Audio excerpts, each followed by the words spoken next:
Sir, ഈ varicose vein ഉള്ളത് ഞാൻ ഈ ഓൺലൈൻ സോഷ്യൽ മീഡിയ ഇൻ്റർനെറ്റിലൊക്കെ കണ്ടാണ് ഈ അട്ടേനെ കൊണ്ട് കടുപ്പിച്ചിട്ട് ആ രക്തം വലിച്ചെടുത്ത് ശരിയാക്കുന്നതൊക്കെ. അത് ആക്ച്വലി പോസിബിൾ ആയിട്ടുള്ള ഒരു കാര്യമാണോ?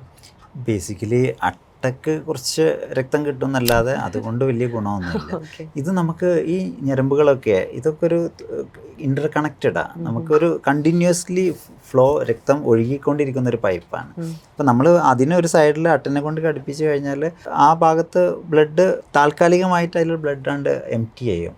പക്ഷേ അത് വീണ്ടും അതേപോലെ ഞാൻ പറയില്ല, തുറന്നിരിക്കുന്ന ഒരു പൈപ്പിൽ നിന്ന് ഈ സൈഡിൽ നിന്ന് നമ്മൾ വെള്ളം എടുക്കുന്ന പോലെയാണ്, മനസ്സിലായില്ല. അത് കണ്ടിന്യൂസ്ലി പിന്നെ അതിൽ ഫില്ല് ചെയ്തുകൊണ്ടിരിക്കും. അത് മാത്രമല്ല, ഈ വെരിക്കോസ് ഉള്ള ആൾക്കാരിൽ അവർക്ക് ഈ സ്കിന്നിലൊക്കെ ചേഞ്ചസ് വന്ന് ഡെർമറ്റൈറ്റിസ് ആ ഭാഗത്തൊക്കെ സ്കിന്ന് ഓൾറെഡി ഡാമേജ്ഡ് ആയിരിക്കും. അപ്പോൾ അവിടെ കൊണ്ടുപോയി അട്ടയെ കടിപ്പിക്കുമ്പോഴുള്ള പ്രശ്നം എന്താ വെച്ച് കഴിഞ്ഞാൽ അവിടെ ഒരു അൾസർ വന്നു കഴിഞ്ഞാൽ പിന്നെ അത് മാറാത്ത ഒരു മുറിവായിട്ട് മാറും ചെയ്യും. ഇതേപോലുള്ള കുറേ അശാസ്ത്രീയമായ ചികിത്സകൾ അവർ ഒരു കാര്യം പറയാം, ഫിനാൻഷ്യലി ഈ മറ്റേ ട്രീറ്റ്മെൻറ്റ് എടുക്കാനുള്ള ഒരു ബുദ്ധിമുട്ടാണ് പറയാം. പക്ഷെ അവർ നോക്കുമ്പോൾ ഈ ഇങ്ങനത്തെ ഓരോ ട്രീറ്റ്മെൻറ്റിനായി പോയി അവർ ഈ ചികിത്സ എടുക്കുന്നതിൻ്റെ മേലെ അവർ ഫിനാൻഷ്യലി അവർ പൈസ കളഞ്ഞു കാണും. അത് മാത്രമല്ല, ഈ അസുഖം പിന്നെ നമ്മളടുത്ത് എത്തുമ്പോൾ ലാസ്റ്റ് സ്റ്റേജിലെത്തി മുറിവൊക്കെ വലുതായി ബുദ്ധിമുട്ടായ ഒരു രീതിയിലാണ് നമ്മളെടുത്തോട്ട് വരിക. പിന്നെ നമ്മൾ ചികിത്സിച്ചാൽ മാറുന്ന ഒന്നാണിത് ശരിക്കും. ഇപ്പോൾ വെരിക്കോസ് നമ്മൾ ഈ ഒരു കോംപ്ലിക്കേഷനിലോട്ടൊന്നും പോകാതെ അത് കറക്റ്റ് ടൈമിൽ അതിൻ്റെ ട്രീറ്റ്മെൻറ്റ് എടുക്കുകയാണെങ്കിൽ കംപ്ലീറ്റ്ലി മാറ്റാവുന്ന ഒരു അസുഖമാണ്. ഓക്കെ സർ, ഈ സ്ത്രീകളിൽ പ്രസവ സമയത്ത് വളരെ കോമൺ ആയിട്ട് നമ്മൾ വെരിക്കോസ് വെയിൻ കണ്ടുവരാറുണ്ട്. അപ്പോൾ ഈ ആ ഒരു പ്രസവ സമയത്തിൻ്റെ ആ ഒരു സമയത്ത് നമുക്ക് ഈ ട്രീറ്റ്മെൻറ്റ്, ലേസർ ട്രീറ്റ്മെൻറ്റോ ഗ്ലൂ ട്രീറ്റ്മെൻറ്റോ ഒക്കെ ചെയ്യാൻ പറ്റുമോ? യൂഷ്വലി നമ്മൾ ഈ പ്രഗ്നൻസി സമയത്ത് എന്ത് പറ്റുമെന്ന് വെച്ച് കഴിഞ്ഞാൽ നമ്മൾ യൂട്രസ് അറിയാമല്ലോ, യൂട്രസ് നന്നായിട്ട് എൻലാർജ് ചെയ്യും. അപ്പോൾ ഇത് നമ്മൾ ഈ പെൽവിക് വെയിൻസിനെ നമ്മൾ ഈ ഞരമ്പുകളൊക്കെ കംപ്രസ് ചെയ്യും ഇത് വലുതാവുന്നതിനനുസരിച്ച്. അപ്പോൾ നമുക്ക് താഴ്ന്ന് മേലോട്ടുള്ള വീനസ് റിട്ടേൺ നമ്മൾ ബ്ലഡ് ഫ്ലോ അതിനുള്ള ഒരു ഫ്ലോ ബ്ലോക്ക് വരുന്നതാണ് നമുക്ക് ആ ഒരു ടൈമിൽ വെരിക്കോസ് ഭയങ്കരമായിട്ട് കൂടുതലായിട്ട് കാണാൻ കാരണം.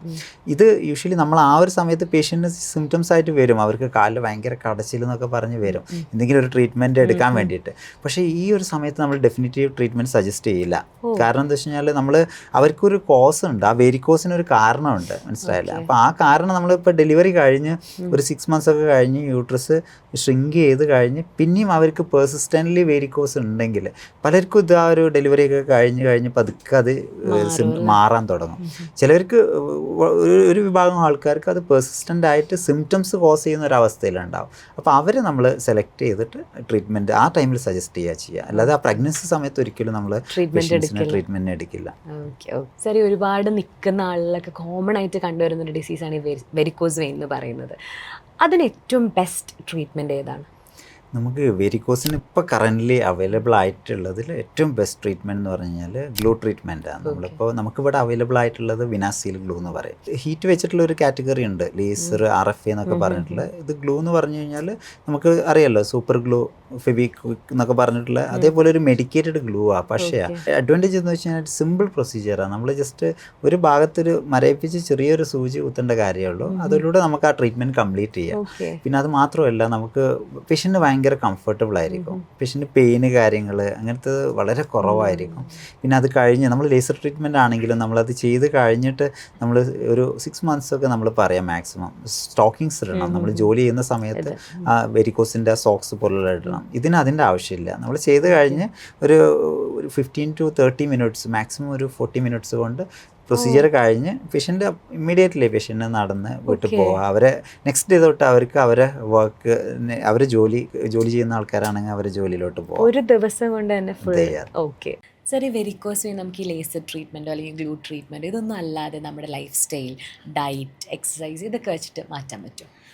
ബേസിക്കലി നമുക്ക് ഒരു ഏർലി സ്റ്റേജ് ആണെങ്കിൽ വെരിക്കോസ് വെയിൻ എൻ്റെ അടുത്തൊരു പേഷ്യൻ്റ് വരികയാണെങ്കിൽ ഞാൻ ആ പേഷ്യൻ്റെ വെരിക്കോസ് വെയിൻ ഏത് സ്റ്റേജിലാണെന്ന് നോക്കും, എന്നിട്ടാണ് നമ്മൾ ട്രീറ്റ്മെൻറ്റ് സജസ്റ്റ് ചെയ്യുക. അപ്പോൾ നമുക്ക് വെരി ഏർലി ആണെങ്കിൽ പേഷ്യൻറ്റിന് ഒരു ഏർലി സിംറ്റംസ് ഒക്കെ ഉണ്ടാക്കി തുടങ്ങുന്നൊരു സ്റ്റേജൊക്കെ ആണെങ്കിൽ ഞാൻ സജസ്റ്റ് ചെയ്യുക കുറച്ച് എക്സസൈസുകളുണ്ട്. നമുക്ക് ഈ ബേസിക്കലി നമ്മൾ ഈ കാഫ് മസിൽ ഉണ്ടല്ലോ, അത് നമ്മൾ സെക്കൻഡ് ഹാർട്ട് എന്നാണ് പറയുക. നമുക്ക് കാരണം നമ്മുടെ ആ ഒരു മസിൽസിൻ്റെ ആക്ടിവിറ്റി കാരണം നമുക്ക് ഈ നമ്മൾ കാലിലൊക്കെയുള്ള ബ്ലഡ് അവിടുന്ന് പമ്പ് ചെയ്ത് നേരെ മേലോട്ട് നമ്മൾ ഹാർട്ടിലോട്ട് എത്തിക്കുന്ന ഒരു സിസ്റ്റമാണ് അവിടെ ഉള്ളത്. അപ്പോൾ ഈ മസിൽസിൻ്റെ വർക്കിംഗ്, ആ ഒരു കാഫ് മസിൽസിൻ്റെ ആ ഒരു പമ്പിങ് അത്ര ഇമ്പോർട്ടൻ്റാണ്. ഓക്കെ. അപ്പം നമുക്ക് ഈ വേരിക്കോസ് ഒരു സ്റ്റാർട്ടിങ്ങിലൊക്കെ ഉള്ള ആൾക്കാർ അവർക്ക് ചെയ്യാൻ പറ്റുന്ന കുറച്ച് എക്സസൈസുകളുണ്ട്. ഈ ഒരു പമ്പ് ആക്ടിവേറ്റ് ചെയ്യുന്ന എക്സസൈസുകൾ, നമുക്ക് ഈ ഫൂട്ട്, നമുക്ക് പാദം ഫ്ലെക്സ് ചെയ്തുകൊണ്ട് മടക്കിക്കൊണ്ടുള്ള എക്സസൈസുകൾ സിമ്പിളായിട്ട് ചെയ്യാൻ പറ്റുന്നതാണ്. നമുക്ക് ഈ പ്രശ്നം എന്ന് പറഞ്ഞാൽ വീട്ടിൽ നിന്ന് ചെയ്യാൻ പറ്റുന്നത്. നമ്മൾ കുറേ നേരം ഇരിക്കുക, നമുക്ക് ഈ പ്രശ്നങ്ങളൊക്കെ അധികം വരുന്നത് നമുക്ക് കുറേ നേരം നിൽക്കുക അല്ലെങ്കിൽ കുറേ നേരം ഇരിക്കുക, അപ്പോൾ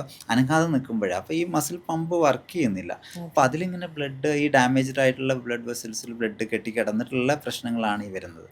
അപ്പോൾ നമ്മൾ സിമ്പിളി ഇരിക്കുന്ന സമയത്ത് നമ്മൾ ആ പാദം മടക്കി നിർത്തിയുള്ള എക്സസൈസുകൾ, അതേപോലെ വീട്ടിലാണെങ്കിലും നമ്മൾ ഒരു റെഗുലർ വാക്കിംഗ്, എല്ലാ ദിവസവും ഒരു റെഗുലർ വാക്കിംഗ്. നമ്മൾ ഡയറ്റിൻ്റെ കാര്യത്തിൽ പറയുകയാണെങ്കിൽ നമുക്ക് ചെയ്യാൻ പറ്റുന്നത്, നമുക്ക് ഹെൽത്തി ഡയറ്റ്, അത് ബേസിക്കലി നമുക്ക് വെജിറ്റേറിയൻസും അതേപോലെ ഫ്രൂട്ട്സ് അങ്ങനത്തെ ഇതൊക്കെ നമ്മൾ ഇതിൽ ഫൈബേഴ്സ് ഒക്കെ നമ്മൾ എക്സ്ട്രാ ആഡ് ചെയ്യുക നമ്മുടെ ഡയറ്റിൽ.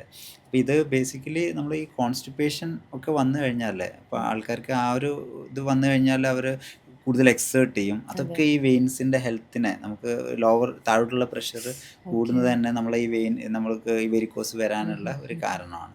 അപ്പോൾ അങ്ങനത്തെ ഈ ഒരു ടൈപ്പ് ഓഫ് ഡയറ്റും അതേപോലെ ഈ കോമ്പിനേഷൻ ഓഫ് എക്സസൈസും ഇതെല്ലാം കൂടി ഒരു ഏർലി സ്റ്റേജ് വെരിക്കോസ് വെയിൻ നമുക്ക് ഒരു പരിധിവരെ നമുക്ക് മാറ്റാവുന്നതാണ്. ഇത് സ്റ്റേജ് അനുസരിച്ചാണ്. നമുക്കൊരു സ്റ്റേജ് കഴിഞ്ഞു കഴിഞ്ഞാൽ, ഇപ്പോൾ കാലിൽ കളർ മാറ്റം വന്നു തുടങ്ങിയിട്ടുണ്ട്, അതല്ലെങ്കിൽ ജസ്റ്റ് മുറിവുകളൊക്കെ വന്നു തുടങ്ങിയിട്ടുണ്ട്, ആ ഒരു സ്റ്റേജിലൊക്കെ എത്തിക്കഴിഞ്ഞാൽ പിന്നെ നമ്മൾ ട്രീറ്റ് ചെയ്യാൻ വേണം. ഇതിപ്പോൾ ലേസർ ട്രീറ്റ്മെൻറ്റ് അല്ലെങ്കിൽ ഗ്ലൂ ട്രീറ്റ്മെൻറ്റ് എന്നൊക്കെ പറഞ്ഞിട്ടുള്ള non surgical OP based procedures ചെയ്ത് അത് കംപ്ലീറ്റ്ലി മാറ്റാവുന്നതാണ്.